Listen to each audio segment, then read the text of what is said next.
I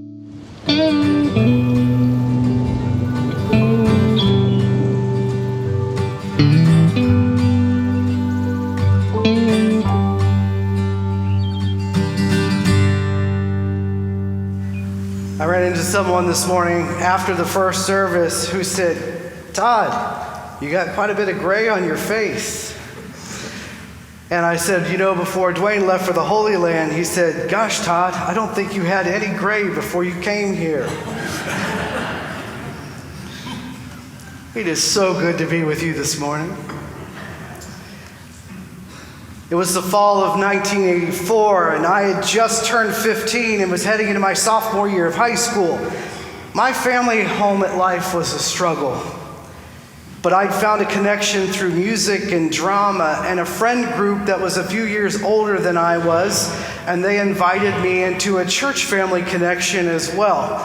And it's actually a church family that was part of my family's history a generation before. One Sunday morning, I was approached by John. At that time, John was in his 60s. He was retired. And he and his wife, Pat, served a lot at the church. One of their favorite outlets was the choir and music ministry at the church. They attended all of the school plays, programs, dramas, and all the musicals because they both loved that dearly and they wanted to support students in the community. I still remember his words today. "Todd, why don't you join us in the adult choir? You've got a pretty good, strong tenor voice. I love my wife and these other women in the choir, but they don't know how to tone it down, and we need the help." I did not say this lovely choir. Aren't they wonderful?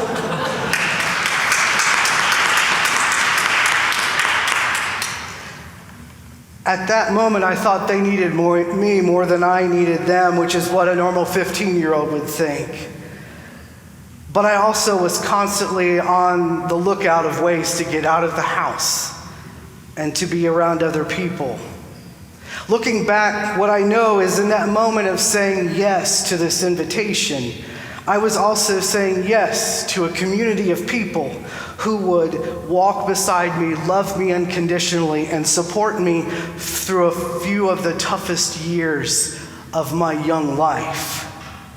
This was my first true exposure of the church being the church, where the fullness of generosity was being shared by folks through giving of their time, their talents, and yes, their treasure.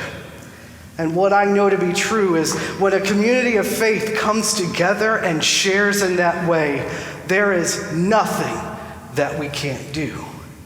That's when amazing things can happen. I know looking back that in those moments, I was standing on holy ground. Would you please sing with me?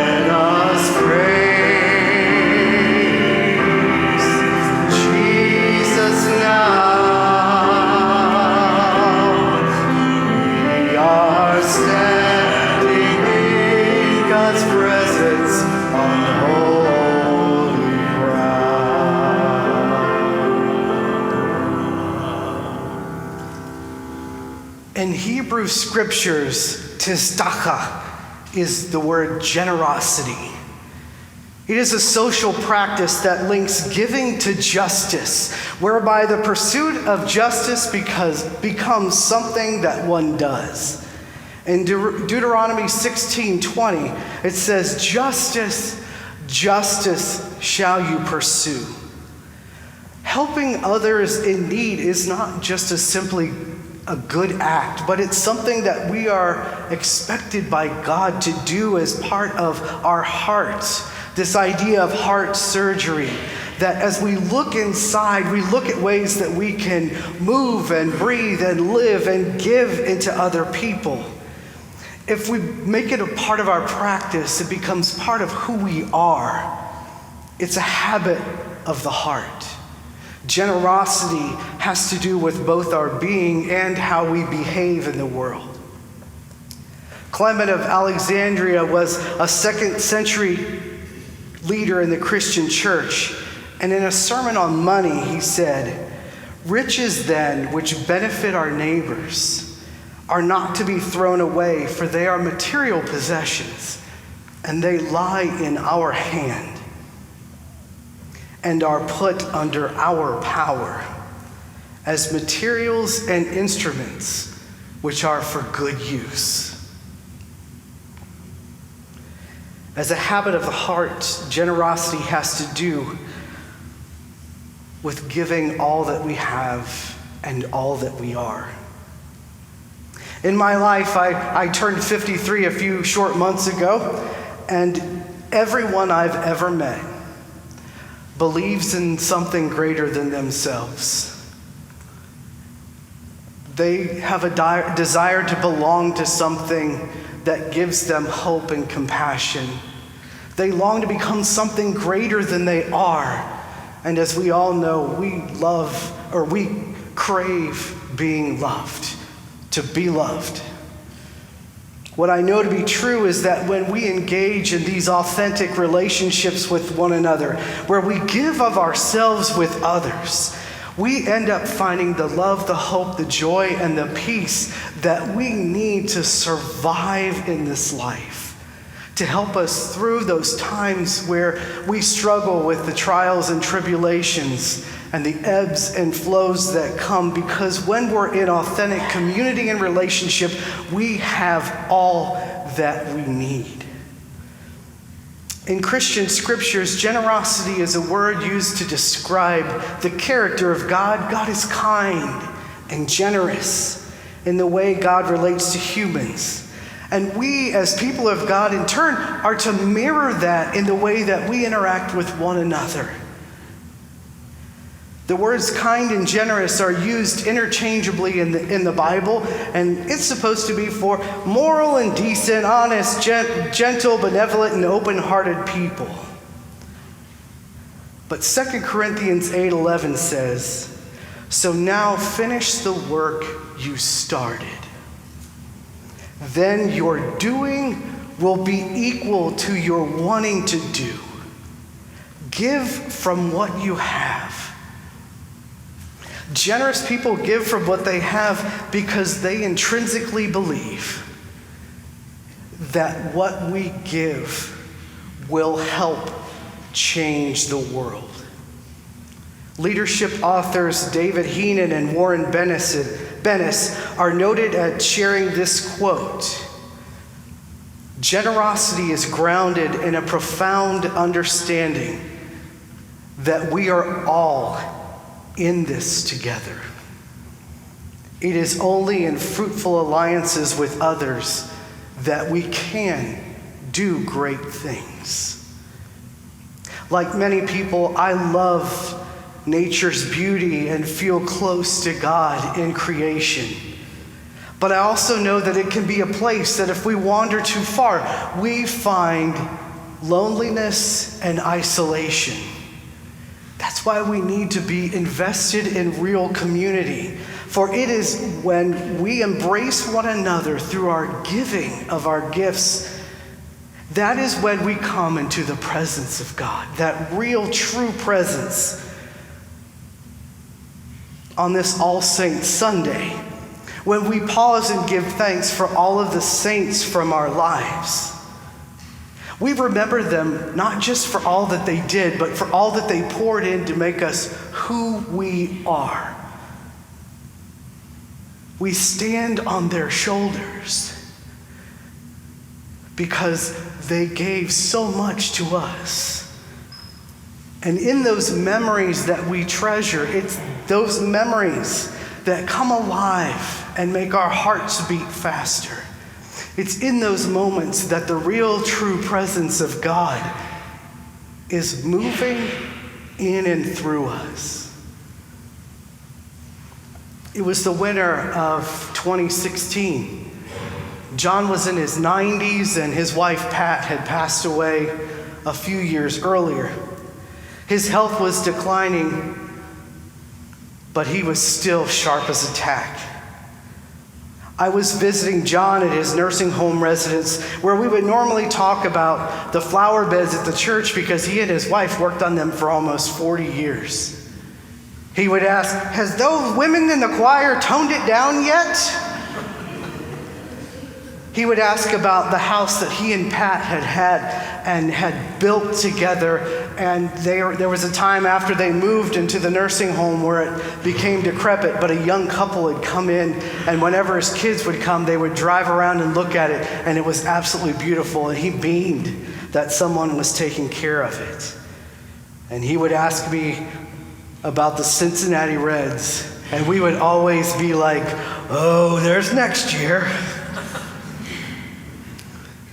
But this time, John reached out his hand and said, "Todd, thank you for coming to visit me all of these times. Thank you for coming and sharing communion with me and praying with me.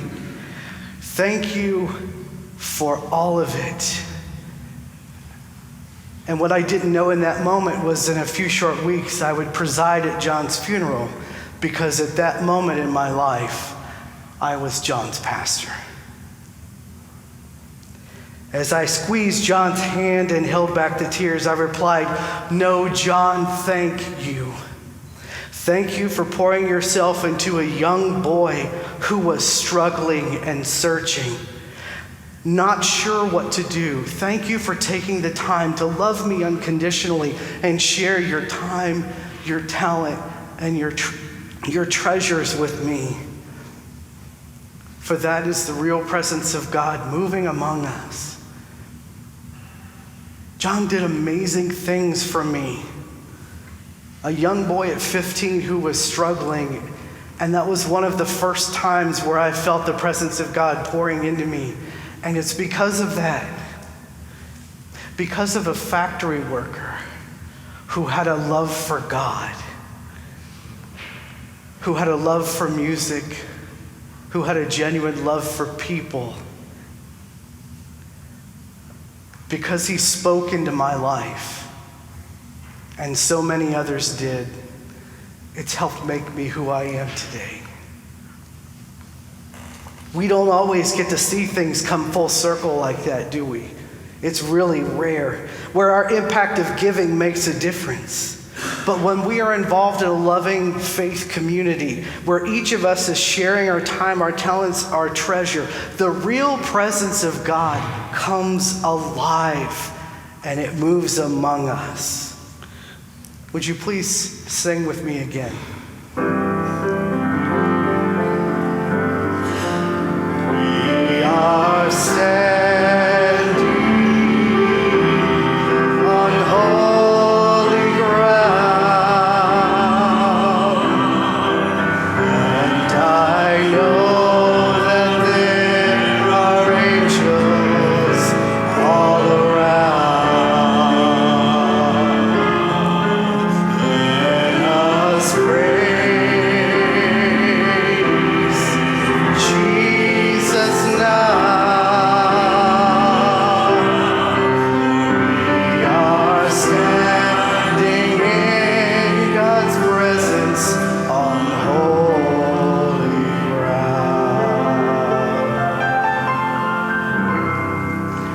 Thank you so much, Steve, for helping me with that today and for singing along and for going in that key, because Lane went a little too high and I don't have the tenor voice that I once did. I have some action steps for you today. And the first one is give to yourself by getting connected to a group at the church. If you're not part of a small group Bible study or class and want to make a connection, go see Donna at our connection table. Go see Pastor Irene. Since we started in the fall, we now have over 250 adults that are involved in small groups and Bible studies every week. My prayer is that by the end of 2023, we'll double that. Give to others by serving once a month in one of our ministry areas. Sing with this great group of folks back here. Get involved with the children's and youth teams, the care team, the finance, the choir. I just said the choir. I gave you 2 plugs, right? There you go. You can be part of changing lives. Give to others by sharing your talents. The thing I think, one of the things that we do and downplay ourselves is we are like, I don't really have talents to share. Yes, you do. They were given to you. They were grown in you. Take them and share them. Give it to others by doing and teaching just like others did for you. Give to others by, Lane loved it because I said, and here comes the wind up and the pitch, because you got to know what I'm going to talk about next, right? Give of your treasure. Give. Take a moment and think about just how much it takes to move something as amazing and wonderful and large as this entity is. All of the ways that we feed and love and care for one another in our community. If you've never given to the church before, start somewhere. If you give, pray about increasing what you give. My wife and I are doing that right now, how much more we're going to give every week. If you've never pledged before, consider giving a pledge. It's not like someone's going to hold the feet to your fire. It just helps us to be able to know the resources that we have at our disposal, because it takes a lot to move things forward. 250 people in small groups, 70 kids in children's church, dozens of teens in our building. We feed people every day. We give health and homeless people. We give them love and grace, and it's because of your giving. Thank you. If you're looking to make financial plans, consider leaving a tithe to the church. In my 4 years prior to here, I think I've mentioned it if you've not heard me before, that I worked for a seminary and a college in Ohio and helped raise millions of dollars. And one of the things that I found out was most people can't tithe in their life until the end. You can leave 90% behind to your kids and whatever other sources are, but pray about doing that. One of my colleagues from Iowa, we had a conversation once, and he said, Todd, and right now the average giving to churches in the U.S. is a little over $5.3 billion. We don't have the newest stats, but he said, what we know statistically is that if every person would tithe their inheritance, that would more than double every year. Imagine the impact that we could have. Imagine the number of lives we could touch and change. If you're not sure where to begin, go out and talk to somebody. Email me at pastor@boisefumc. I know I've gotten the pleasure and privilege to have coffee and meet with lots of folks since I've been here, and I'd love to have a conversation with you about where you might be and where God might be calling you to serve. It takes all of us, each one of us, to be the hands and feet to pour in the life of one another. And it starts by a simple invitation and saying yes. And we can change the world. Would you please pray with me? Gracious and loving God, we thank you for the saints in our lives who poured into us to make us who we are. Remind us that the gifts and the skills that are within us, you call us not to hold them, but to share them every place that we go, to people who are in need, to friends, to loved ones, to even strangers. Give us the courage and compassion that we might share them wherever you lead us. We pause in the gift of this moment today and think about all of those who've gone on to be with you, who have given us so much. And we give you thanks for everything in the name of Jesus Christ. Amen.